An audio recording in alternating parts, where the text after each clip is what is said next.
Rate निकाला था, rate हमारे पास इक्वल होता था rate constant into concentration of A. उसके बाद हमने रेट कांस्टेंट को फाइंड आउट किया था बेटा।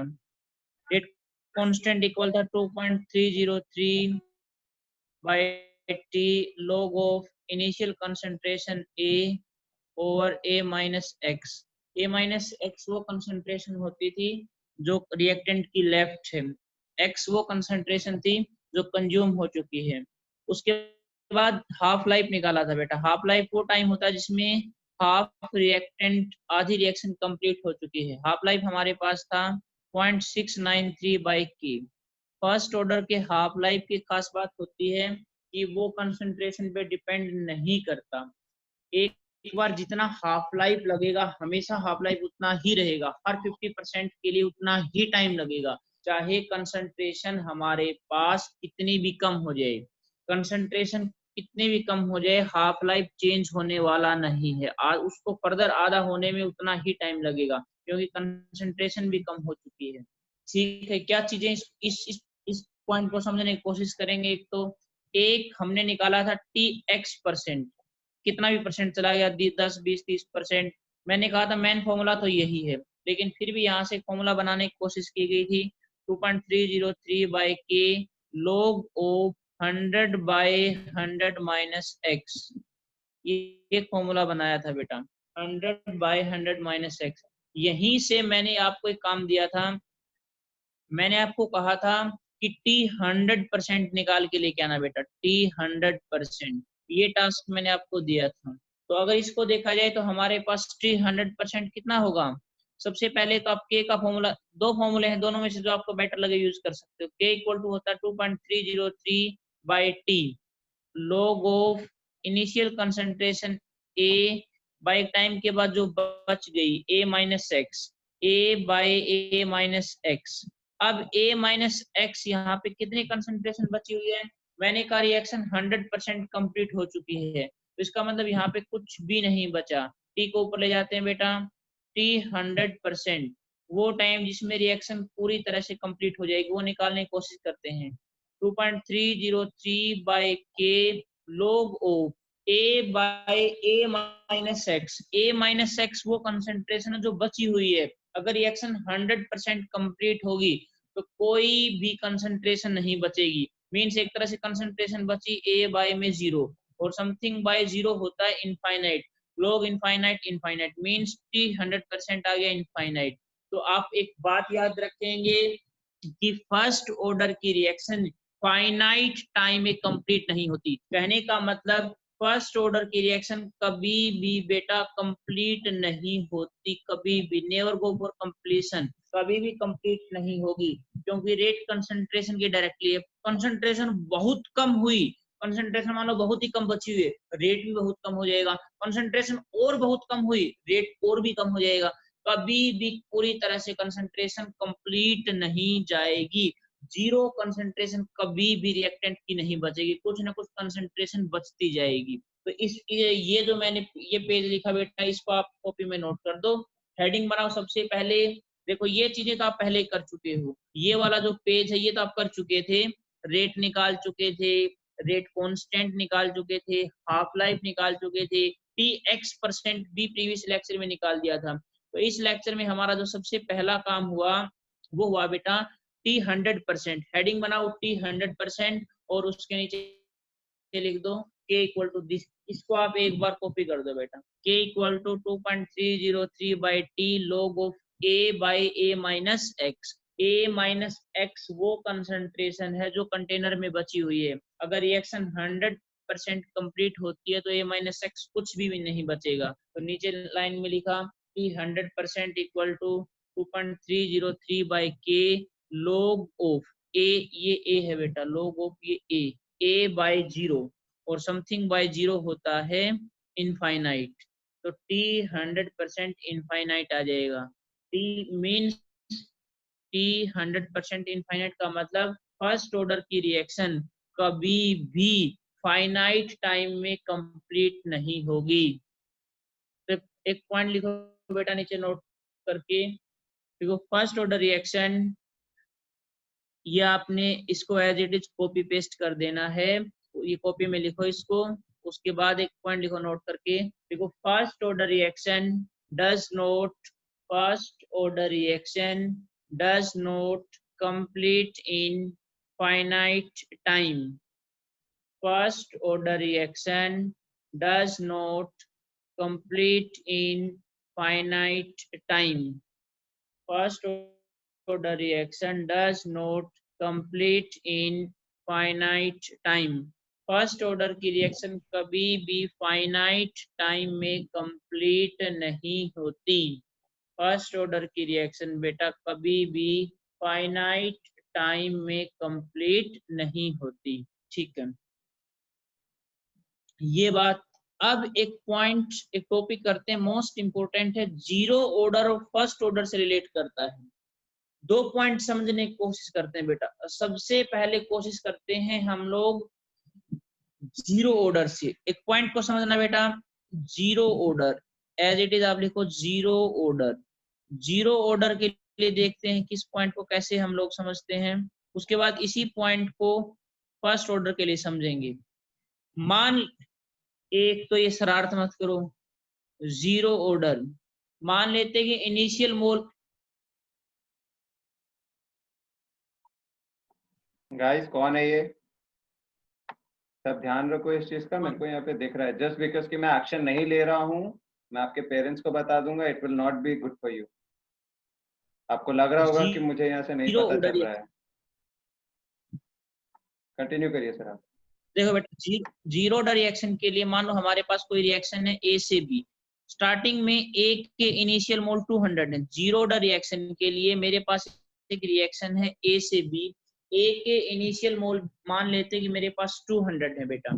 ठीक है, मैं ये चाहता हूं कि 10% कंजप्शन हो, मैं ये चाहता हूं कि रिएक्टेंट जो है वो 10% कंज्यूम हो जाए। 10% का मतलब सभी को पता है बेटा 20 मोल होंगे। ठीक है, 20 मोल के लिए मैंने आपको बोला कि 20 मोल कंज्यूम होने के लिए टाइम लगता है 40 मिनट।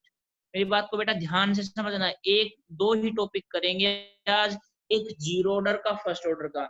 अगर ये आपको बात समझ में आती है तो बहुत सारे न्यूमेरिकल में आपको हेल्प मिलेगी। मैं फिर से मेरी बात को रिपीट करता हूँ, आपने हेडिंग लिखी जीरो ऑर्डर रिएक्शन, उसके नीचे आप लिखो let reaction A to B, A के नीचे लिख दो initial mole equal to 200, A से बी एक रिएक्शन लिखी, ए से बी एक रिएक्शन है बेटा, ए का initial mole time T equal to 0 पे इसके इनिशियल मोल हमने 200 लिए, 40 मिनट के बाद 10% रिएक्शन कंज्यूम हो जाती है, यानी कि 20 मोल चले गए।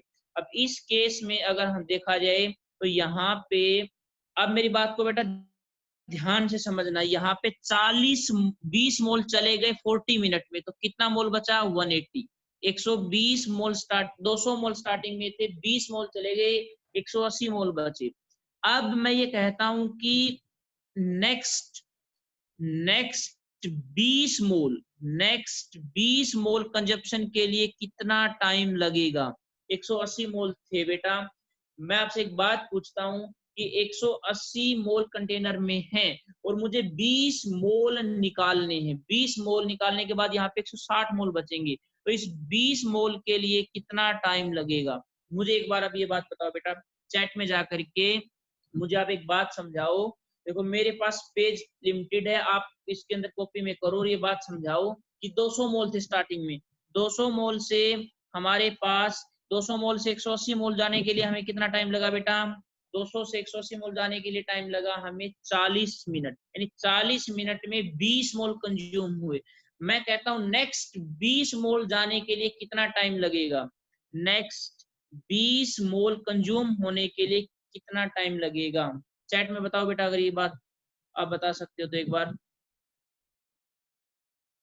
40 मिनट, हर्ष पटेल 40 मिनट, 40, ठीक है, गुड बेटा, वेरी गुड। अब देखो बिल्कुल आपने सही बताया ये कि आपने फॉर्मूला लगाया होगा, यहाँ पे दो फॉर्मूले होते हैं जीरो ऑर्डर रिएक्शन के लिए। मान लो तो एक फॉर्मूला यूज, इसको यहाँ पे मेरे पास मान लेते हैं कि यहाँ पे बेटा x इक्वल टू के टी एक फॉर्मूला होता है। जीरो ऑर्डर रिएक्शन की अगर बात करें तो x इक्वल टू के टी एक फॉर्मूला होता है। स्टार्टिंग में x वो मोल होते हैं जो चलेगी। स्टार्टिंग में बेटा x कितना था, स्टार्टिंग में मेरे पास x जो मोल गए थे वो 20 मोल गए थे, 20 मोल, और k मुझे नहीं पता था। टाइम कितना लगा उसके लिए, 40 मिनट। तो यहाँ से मैंने k निकाला, यहाँ से जब मैं k निकालता हूँ तो k बेटा आया मेरे पास 1/2, k मेरे पास 1/2 आया। अब दोबारा से फिर मैं x इक्वल टू kt लगाता हूँ। मैंने कहा कि नेक्स्ट 20 मोल जाने के लिए फिर से 20 मोल गए, x वो अमाउंट होती है जो रिएक्टेंट की चली जाएगी, k कभी भी चेंज नहीं होता, k वही था। कितना टाइम लगा, आपने कहा फिर से 40 मिनट लगे। ठीक है, तो यहाँ से एक बात समझ में आई कि जीरो ऑर्डर रिएक्शन की अगर हम बात करते हैं, स्टार्टिंग में 200 मोल बेटा, 200 से 180 180 मोल कंटेनर में बचे, यानी 20 मोल के लिए मेरे पास 40 मिनट लगे, 20 मोल के लिए 40। फिर से मैं कहता हूं कि नेक्स्ट 20 मोल के लिए कितना टाइम लगा, फिर आपने कहा कि 40 मिनट। तो आप निकाल के देख सकते हो, यहाँ 160 मोल बचा। फिर से अगर मैं बोलता हूँ कि 20 मोल कंज्यूम होने के लिए कितना टाइम लगेगा, फिर से बेटा 40 मिनट लगेंगे। तो इसी तरीके से रिएक्शन चलती जाएगी और लास्ट में जीरो ऑर्डर की रिएक्शन फाइनाइट टाइम में कंप्लीट हो जाती है। कहने का मतलब बेटा ये है, पॉइंट लिखो आप नोट करके, देखो इन ये पहले तो ये बना दो एज इट इज, जो मैंने बनाया हुआ ये पूरा का पूरा उस ये एज इट इज, और उसके बाद एक पॉइंट लिखो नीचे नोट करके। देखो मैं समझा देता हूं पहले आपको। हमने एक बात सीखी कि जीरो ऑर्डर रिएक्शन में 20 मोल के लिए 40 मिनट लगे, नेक्स्ट 20 मोल के लिए भी बेटा 40 मिनट लगे, उससे नेक्स्ट 20 मोल कंज्यूम होने के लिए भी 40 मिनट लगे। तो इसका मतलब हर 20 मिनट में 40 मोल कंज्यूम होंगे, हर 20 मिनट में बेटा 40 मोल कंज्यूम होंगे। तो यहां से मैं एक स्टेटमेंट लिख सकता हूं कि जीरो ऑर्डर रिएक्शन के लिए इक्वल इंटरवल ऑफ टाइम में इक्वल अमाउंट डिसोसिएट होगा। जीरो ऑर्डर रिएक्शन के लिए इक्वल इंटरवल ऑफ टाइम में इक्वल अमाउंट डिसोसिएट होगा, और किसी भी रिएक्शन में ऐसा नहीं होता। ऐसा क्यों हुआ जीरो ऑर्डर में, क्योंकि जीरो ऑर्डर का जो रेट होता है वो K⁴0, यानी कि जीरो ऑर्डर के लिए बेटा रेट कांस्टेंट होता है, रेट कभी चेंज होने वाला नहीं है। पहले 20 मोल के लिए अगर 40 मिनट लगे तो नेक्स्ट 40 मिनट में भी बेटा 20 मोल ही कंज्यूम होंगे। इस पॉइंट को बेटा पॉइंट लिखो नोट करके, लिखो। और जीरो ऑर्डर ये पहले तो इस पेज को उतार दो जो as it is, 200 mole initial mole है बेटा यहाँ पे, उसके बाद मेरे पास 20 मोल चले गए 40 मिनट में, 180 मोल बचे। देन बेटा नेक्स्ट 40 मिनट में 20 मोल चले गए, हर 40 मिनट में 20-20 मोल कंज्यूम होते रहेंगे। इसके नीचे एक स्टेटमेंट लिखना नोट करके, देखो बेटा, in zero order reaction, in zero order reaction in equal interval of time, in equal interval of time equal amount will be dissociate. In zero order reaction comma in equal interval of time, in equal interval of time equal amount will be dissociate.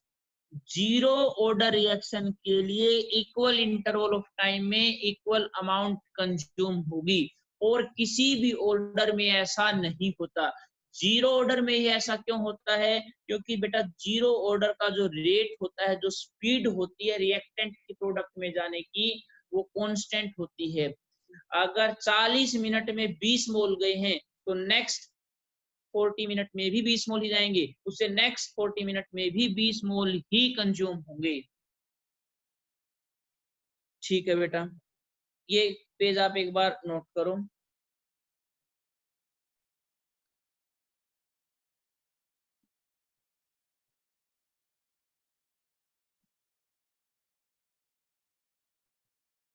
ठीक है बेटा, अब हमारे पास first order की बात करते हैं। First order में देखते हैं क्या होता है। स्टार्टिंग में एक रिएक्शन है मेरे पास ए से बी, फर्स्ट ऑर्डर को फॉलो करती है। टाइम t इक्वल टू 0 पे, टाइम t इक्वल टू 0 पे इनिशियल मोल मेरे पास, इनिशियल कंसेंट्रेशन 200 मोलर है, 200 मोल है 1 लीटर के कंटेनर में, ए के 200 मोल है। अब मैं ये देखना चाहता हूं,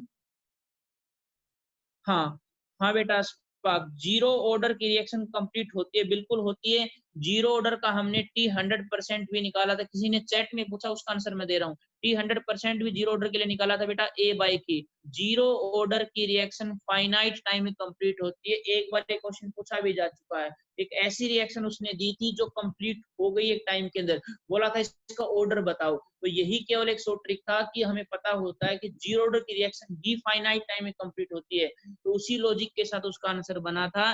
वो रिएक्शन कंप्लीट हुई थी एक टाइम में, मींस एक 5-10 मिनट के बाद रिएक्टेंट की जो कंसंट्रेशन थी वो 0 मोलर बची थी। तो वहीं से आइडिया लगा था कि केवल जीरो ऑर्डर की रिएक्शन ही एक ऐसी रिएक्शन होती है जो फाइनाइट टाइम में कंप्लीट होती है, वहीं से उसका आंसर दिया गया था। फिलहाल मेरे पास फिर नेक्स्ट हेडिंग बनाओ बेटा फर्स्ट ऑर्डर रिएक्शन। अब फर्स्ट ऑर्डर को करते हैं, फर्स्ट ऑर्डर को देखते हैं। मेरे पास ए से भी एक रिएक्शन है जिसमें 200 मोलर इनिशियल कंसंट्रेशन दे रखी रिएक्टेंट की, इनिशियल कंसंट्रेशन है 200 मोलर। मैं ये देखना चाहता हूँ 200 मोलर से बेटा इसके 10% कंजम्पशन में 10% अगर मैं इसको कंज्यूम कर दूं, मींस 20 मोल रिएक्टेंट के प्रोडक्ट में जाते हैं, तो उसके लिए बेटा वही 40 मिनट लगते हैं। दोबारा से सेम क्वेश्चन मैंने लिया, तो यहाँ पे मेरे पास मोल बचे बेटा 180।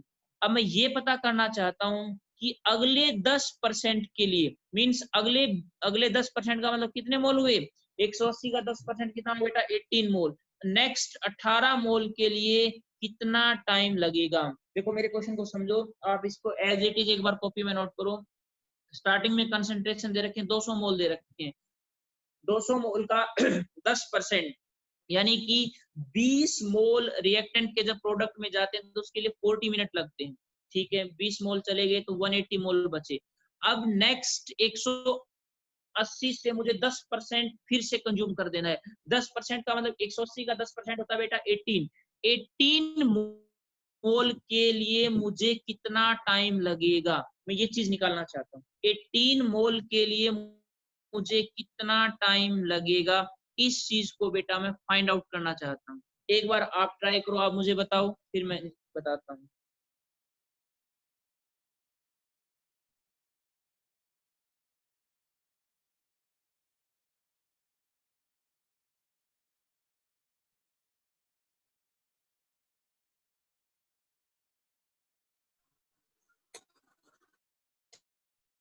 तो 36 मिनट। नहीं बेटा गलत है आपका आंसर।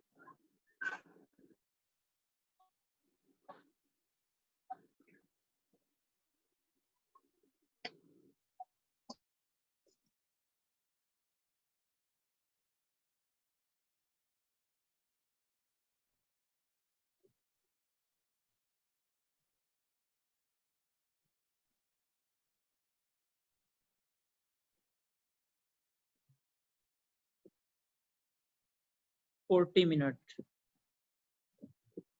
देखते हैं बेटा।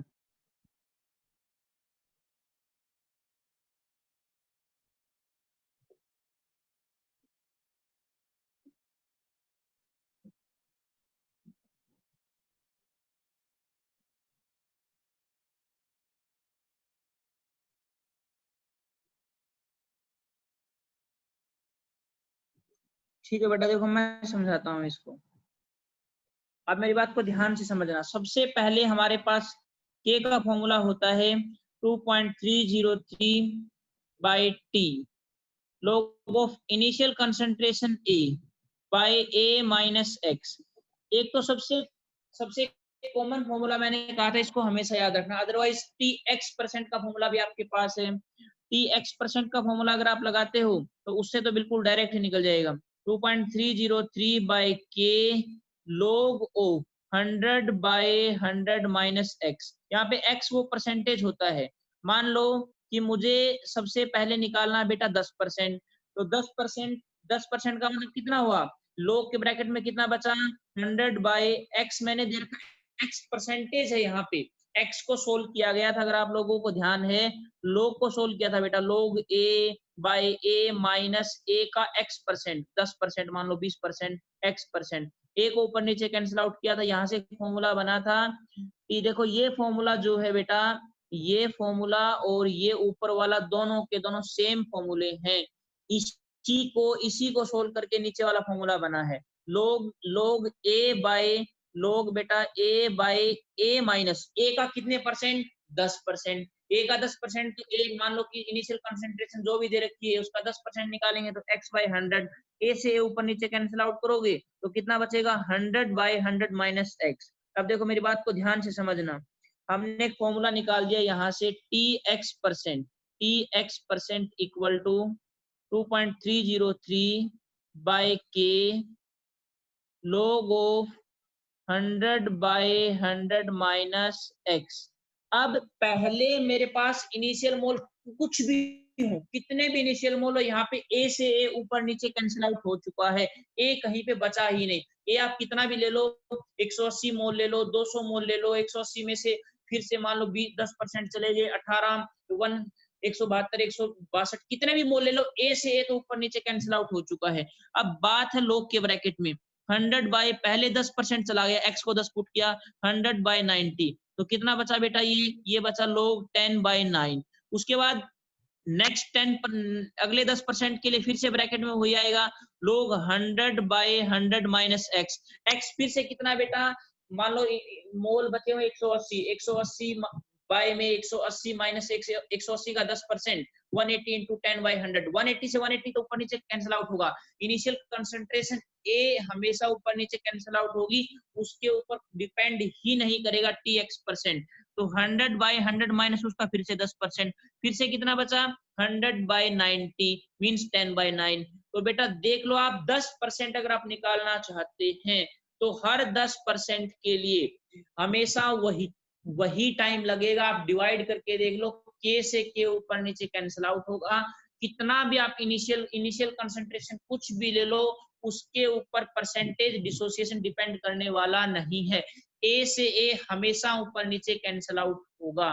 तो कहने का मतलब बेटा ये है कि यहाँ पे स्टार्टिंग में 200 मोल थे मेरे पास, स्टार्टिंग में 200 मोल थे, 200 का 10%, उसके लिए टाइम लगा बेटा मुझे 40 मिनट, तो यहाँ मोल बचे 180।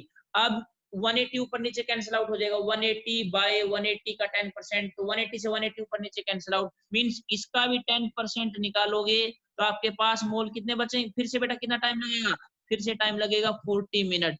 फिर यहाँ मोल बचे बेटा 18 मोल चले गए, 10% का मतलब 162। अब इसका फिर से 10% निकालोगे तो 160 बाय में 160 माइनस, देखो लोग के बाय में लिखोगे ना, लोग इंटू 160 डिवाइड बाय 160 माइनस 160 का 10%, 160 ऊपर नीचे कैंसिल आउट, फिर से बेटा कितना टाइम लगेगा 40 मिनट। तो हमें एक बात समझ में आई कि फर्स्ट ऑर्डर में इक्वल इंटरवल ऑफ टाइम में इक्वल परसेंटेज डिसोसिएशन होगा, फर्स्ट ऑर्डर रिएक्शन में इक्वल इंटरवल ऑफ टाइम में इक्वल अमाउंट नहीं जाएगा, इक्वल परसेंटेज जाएगा।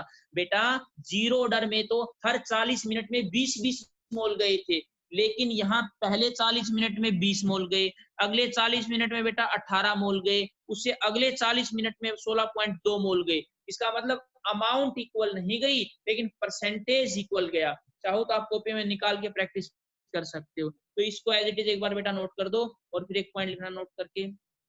ये 2 पॉइंट मोस्ट इंपोर्टेंट पॉइंट होते हैं जो आपकी हेल्प करेंगे। ये लिखो बेटा एक बार, 200 मोल 10% के लिए 40 मिनट, अगले 10% के लिए भी 40। आप निकाल के देख भी सकते हो कॉपी में, k equal to 2.303 by time t लिख दो 40, log ऑफ 100 बाई 100 माइनस 10%, या log of a by a minus x, x percentage है। फिर अगले अगले अगले के लिए निकालना चाहते तो फिर से k लिखो, k ऊपर नीचे कैंसिल आउट हो जाएगा, वही टाइम 40 मिनट आ जाएगा अगले 10% के लिए भी।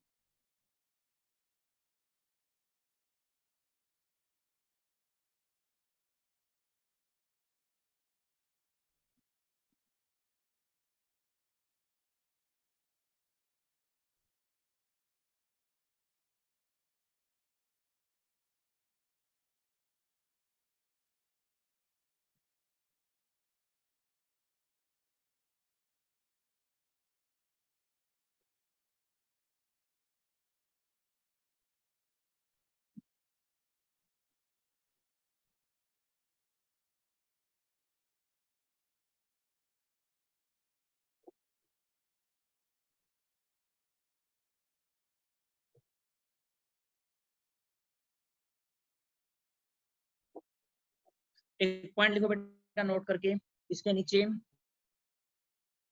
लिखो for first order reaction, for first order reaction, for first order reaction in equal interval of time, for first order reaction in equal interval of time, in equal interval of time, equal percentage will be dissociate, equal percentage लिखना है बेटा, equal percentage, zero में equal amount था, for first order reaction in equal interval of time equal percentage will be dissociate। देखो दो अलग अलग बातें थी, एक फर्स्ट ऑर्डर था, एक बेटा मेरे पास जीरो ऑर्डर था। जीरो ऑर्डर रिएक्शन में इक्वल इंटरवल ऑफ टाइम में इक्वल अमाउंट गया था, लेकिन बेटा फर्स्ट ऑर्डर रिएक्शन में इक्वल इंटरवल ऑफ टाइम में इक्वल अमाउंट गया है। ठीक है, इसके बेस पे अब एक बात बताओ आप मुझे कि मेरे पास मान लेते हैं स्टार्टिंग में 200 मोल है बेटा, 200, एक तो रे तुम ये मत करो काटा पीटी, 200 मोल है, इसका हाफ लाइफ दे रखा बेटा मैंने, पहला हाफ लाइफ टी, ये है मेरे पास T first half life, T 1/2, ये फर्स्ट हाफ लाइफ है बेटा, first half life, first half life का मतलब यहाँ पे 100 मोल बचे बेटा। अब मुझे एक बात बताओ, जो सेकंड हाफ लाइफ यहाँ पे होगा, सेकंड हाफ लाइफ को मैं टी 1/2 टी डैश मान लेता हूँ, T2 सेकंड हाफ लाइफ, यहाँ पे सेकंड हाफ लाइफ के बाद 50 मोल बचेंगे।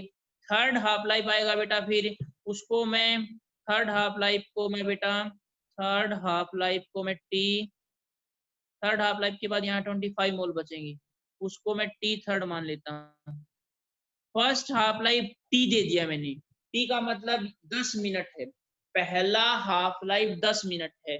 फर्स्ट ऑर्डर रिएक्शन की बात है, फर्स्ट ऑर्डर रिएक्शन में आप इसको कॉपी में बनाओगे दो बार, एक बार जीरो ऑर्डर के लिए मैं काम में लूंगा, एक बार फर्स्ट ऑर्डर के लिए। सबसे पहले बेटा मैं फर्स्ट ऑर्डर की बात करूं, आप नोट कर लेना, फॉर फर्स्ट ऑर्डर रिएक्शन पहला टी, जो पहला हाफ लाइफ है वो बेटा मैंने आपको दिया टी, टी का मतलब ये मैंने आपको दे दिया बेटा 10 मिनट, ये मैंने आपको 10 मिनट दे दिया।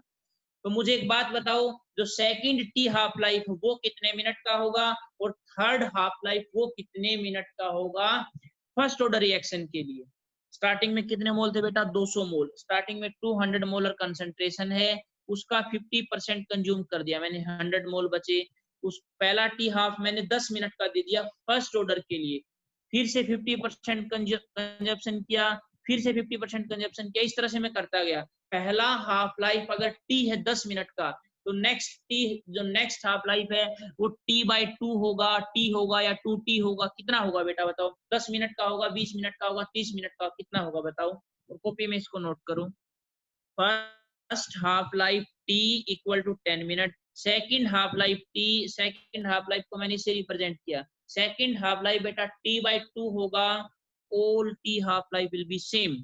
अंकित कुमार, ठीक है बेटा, वेरी गुड। अब देखो, अगर पहला पहला हाफ लाइफ 10 मिनट का होगा, टी होगा, तो नेक्स्ट हाफ लाइफ भी बेटा टी ही होगा, 10 मिनट का ही होगा, और नेक्स्ट हाफ लाइफ भी बेटा टी ही होगा, 10 मिनट का ही होगा, क्योंकि हर 50% के लिए फर्स्ट ऑर्डर रिएक्शन में कितना भी परसेंट चला जाए, 10%, 20%, 30%, 40%, 50, कितने भी परसेंट हो, हर परसेंटेज के लिए जो एक बार टाइम लगेगा हमेशा वही टाइम लगता रहेगा। जैसे थोड़ी देर पहले हमने रिएक्शन की थी, 10% निकाला था, हर 10% के लिए हमारे पास 40 मिनट लगे थे, तो इसमें अगर 50% के लिए 10 मिनट लगते हैं, तो हर 50% के लिए कितनी भी कंसंट्रेशन कम ज्यादा हो जाए, हर 50% के लिए उतना ही टाइम लगेगा। आप चाहो तो अपनी कॉपी में सोल्व कर सकते हो। सोल्व करने का मेथड क्या बेटा, दो बार आपको के लिखना है, के का मतलब दो बार आप रेट कांस्टेंट लिखेंगे, एक बार आप इसको नोट कर लेना बेटा, ये एक बार इसको, ये फर्स्ट ऑर्डर में, उसके बाद मैं बताता हूँ अगर किसी को समझ में नहीं भी आया तो कैसे निकाल सकते हैं 10-10 मिनट हर हाफ लाइफ। इसको बेटा आप एक बार नोट कर लो, 200 मोलर फर्स्ट ऑर्डर की बात है, फर्स्ट ऑर्डर रिएक्शन।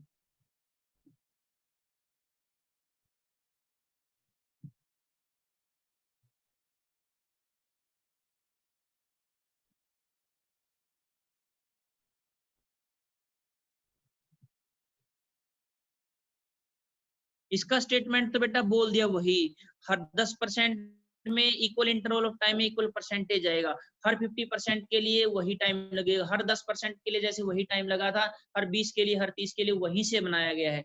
बस याद रखना है कि फर्स्ट ऑर्डर रिएक्शन का हाफ लाइफ कंसंट्रेशन पे डिपेंड नहीं करता। मैं तो ये बोलूंगा कि फर्स्ट ऑर्डर में कोई भी परसेंटेज कंसंट्रेशन पे डिपेंड ही नहीं करता, चाहे 10% हो, चाहे 20% हो, चाहे 30% हो, हमेशा वही टाइम लगेगा जो एक बार लग गया। अगर 10% के लिए एक बार 40 मिनट लगा तो अगले 10 के लिए वही लगेगा, अगले 20 के लिए भी वही, अगले 30, अगले 10 के लिए, हर 10% के लिए वही टाइम लगेगा। अगर एक बार 50% के लिए 10 मिनट लगा तो अगले 50% के लिए भी 10, उससे नेक्स्ट 50% डिसोसिएशन के लिए भी वही टाइम लगेगा। ठीक है, इसको देखते हैं कि निकाला कैसे है। एक बार फिर से ट्राई करते हैं। मान लो किसी को 10% समझ में नहीं आया तो 50% से बेटा समझ लेना। देखो मैं इसको निकालता हूँ। आपको करना क्या होता है, हमेशा के लिखना होता है। के को 2 बार लिखना, ऊपर नीचे डिवाइड कर देना। K equal to 2.303 by time T लगा था बेटा 10 मिनट। लोगो इनिशियल कंसंट्रेशन कितनी थी, इनिशियल कंसंट्रेशन दे रखी थी शायद 200, उसका 50% चला गया तो 200 में से ये बच गया। ठीक है, फिर उसके बाद एक बार और के लिखो बेटा, K equal to 2.303 by time निकालना चाहते हैं। लोग 100 कंसंट्रेशन बची हुई है, उसका 50% 100/50। देखो बेटा यहाँ पे ये log 2, यहाँ पे भी बेटा ये log 2, ऊपर नीचे डिवाइड करोगे तो ये 2.3, ये कैंसिल आउट, के से के कैंसिल आउट, log 2 से log 2, फिर से टाइम टी वही 10 मिनट आ जाएगा। तो हर 50% के लिए वही टाइम लगेगा जो एक बार लग चुका है। ठीक है, ये बात तो रही इसकी। अब मेरे पास बेटा हम देखते हैं कि एक बोर्ड और लेता हूं अगर मिल जाए तो, इसमें बोर्ड कंप्लीट, एक बोर्ड और लेते हैं। अब देखो बेटा, अब यही बात आपको जीरो ऑर्डर रिएक्शन के लिए बतानी है। मेरे पास 200 मोलर थे बेटा, 200 मोलर, बिल्कुल ध्यान से समझना। 200 मोलर से 100 मोलर यानी 50% चला गया। इसका पहला टी हाफ, इसको मैंने टी हाफ फर्स्ट बोला। ये बेटा मेरे पास 20 मिनट का है, 20 मिनट का मैंने लिया। फिर से मैंने हाफ को कंजप्शन किया 50%, यानी कि 50 मोलर कंसंट्रेशन बची। सेकंड जो आपके पास है, जो सेकंड बेटा आपके पास टी हाफ है, उसको मैंने टी हाफ उसको मैंने टी सेकंड हाफ को टी की पावर 2 बोल दिया। फिर थर्ड हाफ लाइफ बेटा 25 मोल बचे, उसको मैंने टी थर्ड बोल दिया। तो एक बात बताओ बेटा, सेकंड हाफ लाइफ और थर्ड हाफ लाइफ कितना कितना होगा जीरो ऑर्डर रिएक्शन के लिए? पहले आप एक हेडिंग बनाओ for a zero order reaction, एक हेडिंग बनाओ बेटा फॉर जीरो ऑर्डर रिएक्शन, उसमें लिखो 200 molar initial concentration, first half life 20 minute.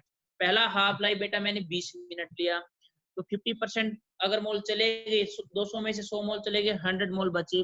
फिर 100 का 50% निकाल दिया, फिर 50 मोल बचे, उसका 50% निकाल दिया। पहला हाफ लाइफ दे रखा बेटा, पहला हाफ लाइफ आपको दे रखा है 20 मिनट। तो एक बात बताओ, सेकंड हाफ लाइफ कितना होगा और थर्ड हाफ लाइफ कितना होगा? ये बातें बताओ बेटा जीरो ऑर्डर रिएक्शन के लिए, जीरो ऑर्डर रिएक्शन के लिए बताओ।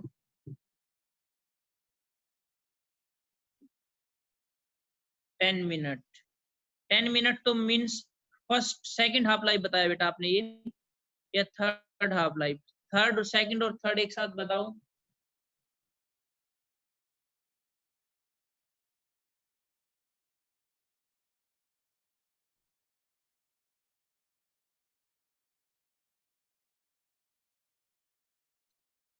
जीरो ऑर्डर का हाफ लाइफ का फॉर्मूला होता था T equal to A naught by 2 की। जीरो ऑर्डर के हाफ लाइफ का फॉर्मूला होता था बेटा T equal to initial concentration जो भी है ए बाई 2 के। ये यहाँ पे इनिशियल कंसंट्रेशन थी। जीरो ऑर्डर रिएक्शन के लिए हाफ लाइफ इनिशियल कंसंट्रेशन पे डिपेंड करता है। जीरो ऑर्डर रिएक्शन के लिए हाफ लाइफ इनिशियल कंसंट्रेशन पे डिपेंड करता है। 10 minutes and 5 minute respectively. Very good बेटा। अब देखो बेटा यहाँ पे जीरो ऑर्डर रिएक्शन का जो हाफ लाइफ होता है, इनिशियल कंसंट्रेशन हमने 200 से 100 मोल हाफ की, तो हाफ लाइफ भी आधा हो जाएगा, T/2 10 मिनट हो जाएगा। फिर कंसंट्रेशन और हमने कम की तो हाफ लाइफ और कम हो जाएगा, T/2 उसका भी हाफ हो जाएगा, T/2 का हाफ T/4 हो जाएगा। तो फर्स्ट ऑर्डर में तो सभी half life T T T T थी, लेकिन जीरो ऑर्डर में half life T, T/2, T/4, T/8, T/16, T/32, T/64 further 2 factor से कम होते जाएंगे, क्योंकि हर हाफ लाइफ में कंसंट्रेशन बाय फैक्टर 2 से कम होती रहेगी। तो जीरो ऑर्डर रिएक्शन का हाफ लाइफ का इनिशियल कंसंट्रेशन कितनी है उस पर डिपेंड करता है, लेकिन फर्स्ट ऑर्डर रिएक्शन का हाफ लाइफ इनिशियल कंसंट्रेशन पे डिपेंड नहीं करता था। तो आज बेटा बातें जो हमने सीखने की कोशिश की, यहाँ पे मेरे पास जीरो ऑर्डर और फर्स्ट ऑर्डर बेटा कंप्लीट होता है, जीरो ऑर्डर और फर्स्ट ऑर्डर। तो इसके अंदर हमने स्टार्टिंग में ये चीजें सीखने की कोशिश की। हमारे पास अगर आप लोगों को ध्यान है तो हमने सबसे पहले बेटा जीरो ऑर्डर के लिए रेट निकाला था। जीरो ऑर्डर का रेट क्या होता था? रेट होता था बेटा कांस्टेंट जीरो ऑर्डर में। उसके बाद जीरो और फर्स्ट ही ज्यादा काम में आते हैं। उसके बाद हमने के का फॉर्मूला निकाला बेटा। के हमारे जीरो ऑर्डर रिएक्शन के लिए जो के होता था वो हमारे पास होता था के इक्वल टू होता था बेटा A naught minus A T by में टी। उसके बाद हाफ लाइफ इसका होता था, हाफ लाइफ होता था बेटा ए नोट बाय में 2k। उसके बाद टी 100% होता था इसका ए नोट बाय के। ये चीजें तो थी हमारे पास, चार चीजें जीरो ऑर्डर के लिए, और यही चार चीजें हमने निकाली फिर से फर्स्ट ऑर्डर के लिए। फर्स्ट ऑर्डर के अंदर हमने निकाला रेट। रेट हमारे पास है कंसंट्रेशन के डायरेक्टली, रेट इक्वल टू के इंटू में ए। उसके बाद फिर निकाला के बेटा। के हमारे पास है 2.303 by T log of initial concentration A naught by A naught minus X, यानी जो टेक टाइम के बाद बची है ए टी। उसके बाद हमने निकाला हाफ लाइफ। हाफ लाइफ आया बेटा 0.693 बाय में के, 0.693 बाय में के। उसके बाद हमने निकाला टी 100%, जो हमारे पास आया इनफाइनाइट, यानी कि जो जीरो ऑर्डर की रिएक्शन होती है वो तो फाइनाइट टाइम में कंप्लीट हो जाती है, लेकिन फर्स्ट ऑर्डर की रिएक्शन फाइनाइट टाइम में कंप्लीट नहीं होती। उसके बाद हमने बेटा दो चीजें सीखी हमारे पास। हमने इसमें एक पॉइंट सीखा कि जो फर्स्ट ऑर्डर रिएक्शन होती है उसमें तो इक्वल इंटरवल ऑफ टाइम में इक्वल परसेंटेज जाता है, और जीरो ऑर्डर रिएक्शन के लिए इक्वल इंटरवल ऑफ टाइम में इक्वल 1/3 कैसे निकालेंगे? ठीक है बता देता हूँ बेटा। 1/3 कितना भी निकालना हो सब हम निकाल चुके हैं, मैं आपको बता देता हूँ दोबारा से, 1 मिनट मेरे पास है, इसी पे बता देता हूँ, बोर्ड नहीं मिलेगा इसमें। और ये रहा देखो, कुछ भी निकालना है बेटा, मान लो टी मुझे 50% निकालना है, टी 33% निकालना है, तो जो भी निकालना है उसके लिए आपको टी एक्स परसेंट बता रखा है, T equal to 2.303 by K log of initial concentration